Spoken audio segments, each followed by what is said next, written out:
சங்கு, சிப்பிகளால் தயாரிக்கப்படும் கைவினைப் பொருட்கள் பற்றி இன்று பார்க்கவிருக்கிறோம்.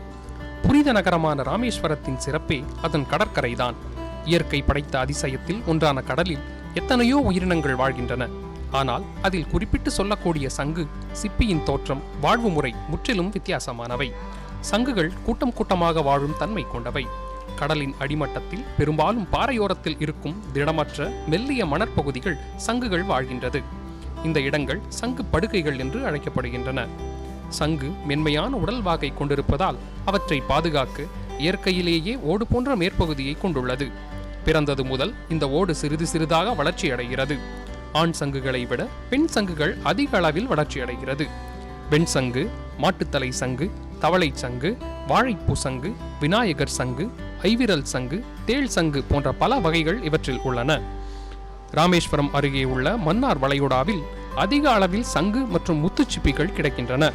ராமேஸ்வரத்தில் சுற்றுலா, மீன்பிடி ஆகியவை முக்கிய தொழிலாக இருந்தாலும் நகரின் பொருளாதார வளர்ச்சிக்கு கடல் சங்கு, சிப்பிகளால் தயாரிக்கப்படும் கைவினைப் பொருட்கள் முக்கிய பங்கு வகிக்கிறது. மேலும் மீனவர்களுக்கும் பெண்களுக்கும் மாற்றுத் தொழிலாக இத்தொழில் விளங்குகிறது. அதாவது ராமேஸ்வரம்ன்றது பார்த்தீங்கன்னா ஒரு புண்ணிய தீவு. இங்கே வந்து பல லட்சக்கணக்கான மக்கள் வந்து வெளி ஊர்களில் இருந்து, வெளிநாட்டில இருந்து, வெளி மாநிலங்கள்ல இருந்து இங்கே தினசரி வந்து போய்கிட்டு இருக்காங்க. அப்படி வந்து செல்லக்கூடிய சூழ்நிலையில் பார்த்தீங்கன்னா எங்களை மாதிரி ஆள்கள், இந்த கடற்கரையை நம்பி புலப்பு நடத்தக்கூடிய எங்களை மாதிரி ஆள்கள் கடற்கரையில இருந்து வந்து ஒதுங்கக்கூடிய இந்த சிற்பி, சங்கு இந்த மாதிரி பொருள்களெல்லாம் எடுத்து அதை ஆசிட்டு இந்த மாதிரி சில பொருள்கள் கொண்டு அதை கிளீன் பண்ணி நாங்கள் வீட்டில் வச்சு சொந்தமாக கைவினையாக சில பொருள்கள் உற்பத்தி பண்ணி அதை இந்த மாதிரி வரக்கூடிய வெளியூர்ல இருந்து வரக்கூடிய பயணிகள்கிட்ட வந்து அதை நாங்கள் ஒரு வியாபாரமாக பண்ணிக்கிட்டு இருக்கோம். இதன் மூலமா வந்து பாத்தீங்கன்னா எங்களை மாதிரி கிட்டத்தட்ட ஒரு ஆயிரக்கணக்கான மக்கள் வந்து இந்த தொழிலில் இன்னைக்கு நாங்கள் பயன்பட்டு இருக்கோம்.